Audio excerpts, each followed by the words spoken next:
So hello guys, welcome back to my YouTube channel MGM vlogs by Pulkit. तो आज के इस वीडियो में जैसे कि आप थंबनेल देखकर ही समझ गए होंगे, हम बात करने वाले हैं IPS एकेडमी इंजीनियरिंग में एडमिशन प्रोसेस के बारे में। तो इस वीडियो को आगे शुरू करने से पहले अगर आपने हमारे चैनल को सब्सक्राइब नहीं किया तो सब्सक्राइब कर दें और बेल आइकन को दबाना ना भूलें। तो चलिए इस वीडियो को कंटिन्यू करते हैं। जो वीडियो है वो लास्ट ईयर की है, लेकिन एडमिशन प्रोसेस उसके अंदर पूरा बताया गया है, जो कि इस ईयर भी सेम टू सेम है, फी स्ट्रक्चर भी सेम है। तो आप इस वीडियो को जरूर देखें और जो भी आपकी क्वेरीज है वो कमेंट सेक्शन में रेस करें। Thank you. आज का जो हमारा वीडियो है वो है admission process in IPS academy Indore. इसके अंदर आज हम आपको बताने वाले हैं कि IPS एकेडमी के अंदर इंजीनियरिंग फील्ड में कौन कौन सी ब्रांचेस अवेलेबल हैं, उनके लिए एडमिशन प्रोसेस क्या है, यहाँ का प्लेसमेंट कैसा है, कैंपस क्या है और क्या क्या फैसिलिटीज़ अवेलेबल है। तो ये सभी सवाल जो मैं यहाँ पर मैं लिख के आए हुए कमेंट सेक्शन में आए थे, तो उन सभी सवालों का जवाब इस वीडियो के अंदर हम लेके आ रहे हैं। तो चलिए इस वीडियो को शुरू कर चुके हैं। IPS कॉलेज के एडमिशन सेल के अंदर एडमिशन प्रोसेस को जानने के लिए अब हम हमारे साथ मैम प्रेजेंट है, तो मैम से हम पूछेंगे कि कैसे क्या एडमिशन का प्रोसेस है। Good morning ma'am. Good morning ma'am, क्या यहाँ पर IPS कॉलेज के अंदर एडमिशन स्टार्ट हो चुके हैं? अभी बच्चों के बहुत सारे क्वेश्चन आ रहे थे एडमिशन को लेकर। जी बेटा, एडमिशन स्टार्ट हो गए हैं।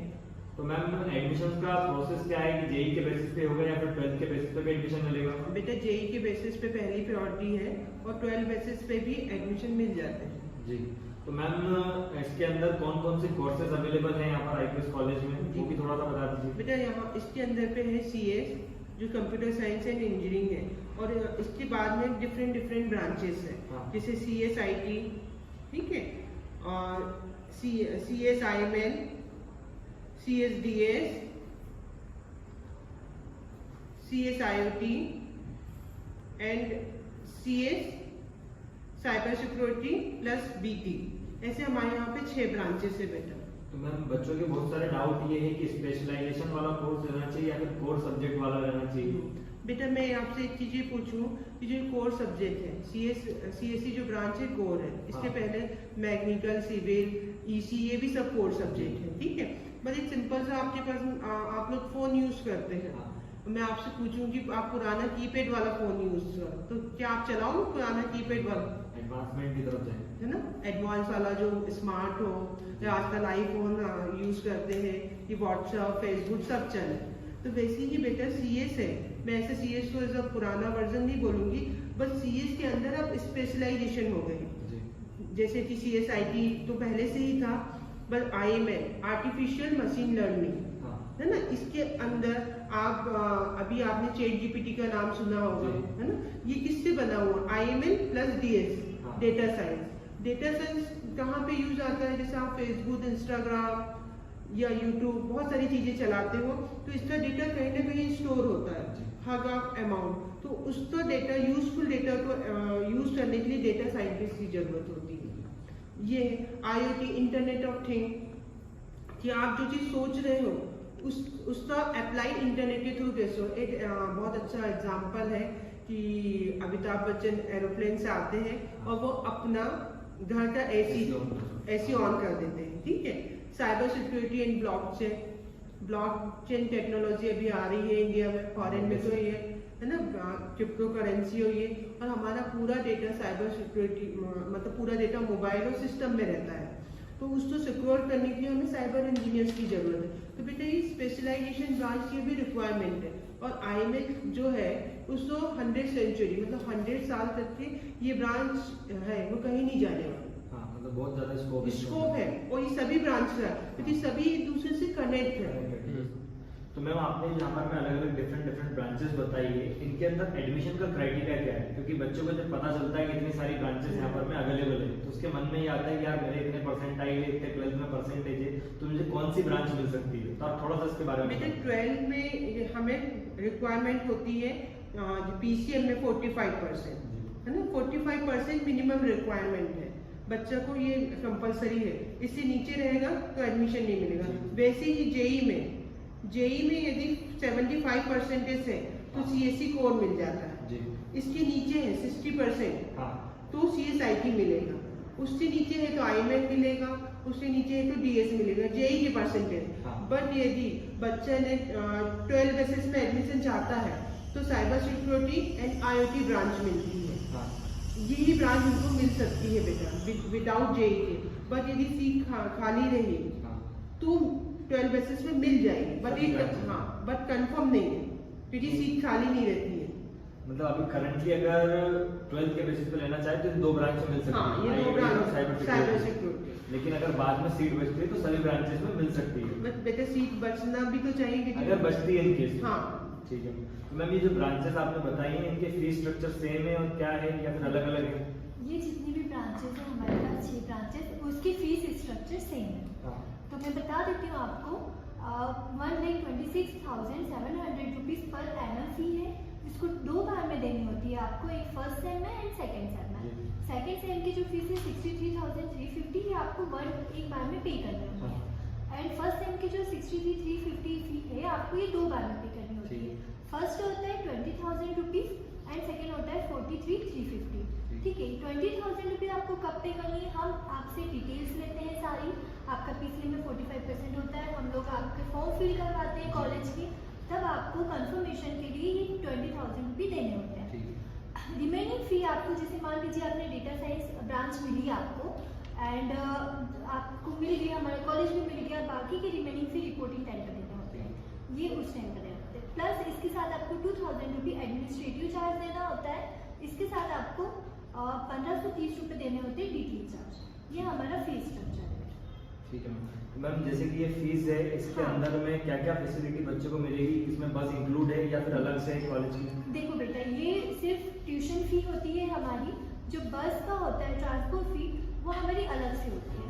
अगर आप इंदौर में रहते हैं तो 25,000 रुपये पर ईयर की होती है, और आउट ऑफ इंदौर रहते हैं तो आपको 30,000 रुपये पर डे देने होते हैं, अलग से होती है। मैम कॉलेज में बच्चे के लिए रहने के लिए हॉस्टल फैसिलिटी अवेलेबल है हमारे पास सिर्फ गर्ल्स हॉस्टल है, बॉयज़ हॉस्टल नहीं है।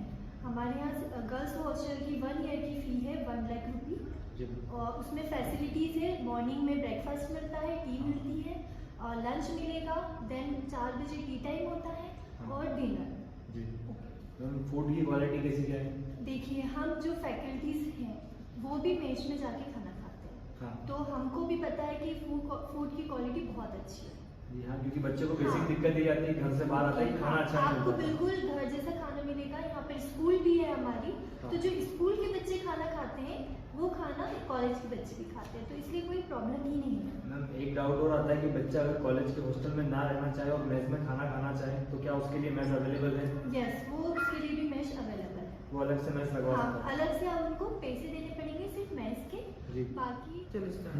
तो मैम ये तो बात हो गई एडमिशन में ब्रांचेस के बारे में, लेकिन एक एडमिशन के अंदर ये भी क्वेश्चन आ रहा है कि क्या इसमें हमें TFW कोटा मिल सकता है? TFW मिलता है बेटा, आपके मेरिट लिस्ट के हिसाब से मिलता है। ठीक है, काउंसलिंग के टाइम पे आपको उससे प्रॉफिट हो सकता है। ठीक है मैम, मतलब यहाँ पर वो अवेलेबल है हाँ, TFW कोटा। available है। मैम दूसरी बात आती है पैकेज के बारे में और प्लेसमेंट के बारे में, तो प्लेसमेंट कैसा क्या है यहाँ का? देखिए, प्लेसमेंट तो हमारे यहाँ पे 95% है। ठीक है, यहाँ पे हमारे यहाँ हाईएस्ट पैकेज 14 लाख का है, जी। एंड लोवेस्ट पैकेज 3.5 का है। जी। और बाकी जो लिस्ट है वो मैम आपको बता देंगे, उनके पास लिस्ट ठीक है। है। जैसे हमारे पास में जो लिस्ट है बेटा, तो जो मिनिमम पैकेज गया था हमारा 3.5 का गया था, और मैक्सिमम हाईएस्ट पैकेज है पिछले बार का वो हमारा गया था 14 का 14 था, और बहुत ही अच्छी चीज, और सभी ब्रांच की कंपनी को लेके गई थी वो। ठीक है। ठीक है बेटा। तो मैम हमने बात करी थी वो फी स्ट्रक्चर के बारे में कि 1,26,000 की समथिंग को फीस है, तो उसके अंदर कुछ स्कॉलरशिप बच्चे को मिल सकती है या फिर नहीं मिलेगी स्कॉलरशिप, उसके बारे में बता दीजिए आप। देखिए, बच्चे को स्कॉलरशिप मिलती है लेकिन कॉलेज से नहीं मिलती है। जो गवर्नमेंट की जो स्कॉलरशिप की चल रही है योजना, उसके थ्रू मिलती है। बस गवर्नमेंट हमें बता देते हैं कि फॉर्म आ गए, हम बच्चे को इन्फॉर्म कर देते हैं, बच्चे फॉर्म फिल करते हैं, देन डायरेक्ट जो पैसे होते हैं स्कॉलरशिप के वो बच्चे के अकाउंट में चल जाते हैं। मतलब बच्चे के मन में डाउट रहता है कि प्राइवेट हाँ। इंस्टीट्यूट है तो क्या स्कॉलरशिप मिलेगी नहीं मिलेगी? कॉलेज का कोई भी फी में कंसेक्शन नहीं होता है। हाँ। वो जो भी होता है डायरेक्ट गवर्नमेंट के थ्रू। गवर्नमेंट के थ्रू बेनिफिट मिलता है। हाँ, बस हमें इन्फॉर्मेशन देनी होती है। तो मैम फाइनली जो लास्ट क्वेश्चन है कि बच्चा अगर यहाँ पर में एडमिशन लेना चाहता है तो उसके पास कौन कौन से डॉक्यूमेंट अवेलेबल होना चाहिए एडमिशन के लिए, थोड़ा सा आप उसके बारे में बता दीजिए। हाँ बेटा, हम लोग है ना फाइल बनवाते हैं। तो फाइल बनाने के लिए हम कुछ फॉर्म बच्चे से भरवाते हैं। जी। ये 2-3 फॉर्म रहते हैं जो बच्चे को भरना रहता है, पूरी डिटेल रहती है। उसके साथ साथ में हमको कुछ डॉक्यूमेंट्स भी लगते हैं, जैसे कि यहाँ पे अलॉटमेंट लेटर रहता है कि जो DTT थ्रू मिलता है जब हम काउंसलिंग करते हैं। फिर उसके बाद में JEE की मार्कशीट, ठीक है बेटा, फिर 12 की मार्कशीट, इसकी 2-2 कॉपी लगती है, 10 की, आधार कार्ड, डोमिसाइल, जहाँ से आप डोमिसाइल हो, जैसे आप MP के डोमिसाइल हो तो कास्ट सर्टिफिकेट भी MP का लगेगा, ठीक है। फिर उसके बाद school leaving certificate, migration, gap certificate, यदि बच्चा गैप है 12 में उसने ड्रॉप लिया है तो gap certificate, income certificate, admission slip जो DTT थ्रू हम जब फीस जमा करते हैं कॉलेज में, तो एडमिशन स्लिप, फीस डिपॉजिट और फोटो हमें 6 लगती है। तो इस तरह से बेटा ये लगता है हमें डॉक्यूमेंट्स के बारे में बताया, तो इसमें आपने बताया था 12th की मार्कशीट। अब जिस बच्चे ने अभी एग्जाम दिया है, उसका 12th का रिजल्ट नहीं आया है, तो वो डायरेक्ट 12th के बेसिस पे एडमिशन लेना चाहता है, तो क्या उसे बिना मार्कशीट के अभी एडमिशन मिल सकता है? हाँ बेटा, इसके लिए क्या होता है कि हम एक अंडरटेकिंग फॉर्म भरवाते हैं, बच्चे को श्योरिटी रहती है कि हाँ मैम मेरा 45% से आ जाएगा। एक एप्लीकेशन लिखवाने के बाद में फिर हम उससे फाइल बनाते हैं, तो उस बेसिस पे एडमिशन मिल जाता है। तो यही, और जैसे आप अभी भी फाइल बना सकते हैं, जैसे JEE और 12 के रिजल्ट नहीं भी आए हैं तो कई पेरेंट्स फाइल बना के गए हैं और उससे बाद में हम प्रोसेस करना स्टार्ट कर देते हैं, ठीक है बेटा। तो यही था पूरा एडमिशन प्रोसेस के बारे में। कैंपस का पूरा ब्लॉग मैंने दिया हुआ है, उसको आप डिस्क्रिप्शन में देख सकते हैं, और एडमिशन सेल में कांटेक्ट करने के लिए नंबर नीचे डिस्प्ले कर दिया है, इसमें कांटेक्ट करके आप एडमिशन के बारे में और भी कोई डाउट हो तो पूछ सकते हैं, या फिर कमेंट सेक्शन में मुझे पूछ सकते हैं। Thank you.